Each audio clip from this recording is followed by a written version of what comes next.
Yes po, magandang hapon sa ating lahat. So ngayon, i-try natin kunin yung mga tubig dyan ng lahat. Doon, dandahan tayo kasi malaki pang time natin. Doon. Kasi malaki na yung tubig niya, so ubusin natin yan, kunin yun. Yung anak ko tumutulong sana, pero mamaya na sa kanya kasi pa tayo, consistent pa tayo sa pagkuha ng tubig. So mamaya na sa kanya. Yan. So kanina baka yun, 100 yung nilagyan ko, balde. Maabot yun. Marami yun.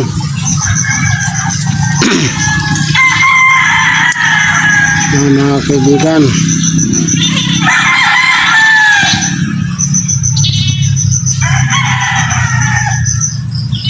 Automatic yun kasi malaki pa yung niya, tubig niya dyan sa loob,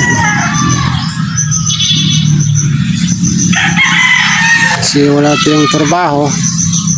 Yun ang trabaho natin,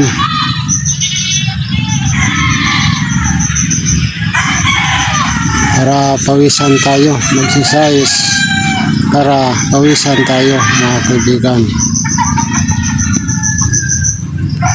Yun.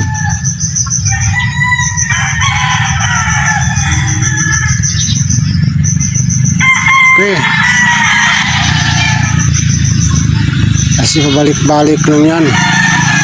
Kaya ilagay natin dyan sa tabi-tabi niya. Mabaho man yun. Saka yun, putik. So yun ang ginagawa ko. Kinuha ko muna yung tubig. Pag maubos na yung tubig niya, at saka putik na ang kunin namin. So yung anak ko na ang magsab sa akin kasi para madali.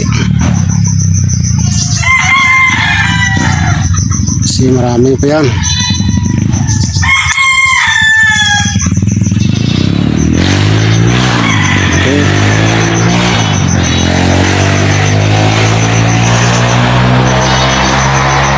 Tagal po yan mga boss, kaibigan.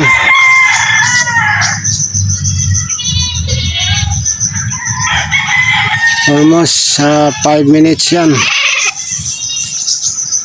or 5 minutes and 4 seconds para makuha lahat yung tubig niya. Hindi cut off yan. Kung hindi ang cut off dyan, siguro sa mga 4 hours. So yan, yan, cut off ang pagkuha namin sa video, para short lang. Kasi kung hindi natin i-cut off, baka umaabot ng 4 hours, bawal na yan. Sa YouTube pwede, sa FB hindi yan pwede, kasi yan, malaki nang mabayaran si Boss M yan, kasi 4 hours. Pinakataas na content yan siguro sa mga 10 minutes hanggang mag-umpisa up to 10 minutes. Yun lang ang putik na yan, wala na yung tubig. Yun, kasi yung anak ko dyan na sa kabila.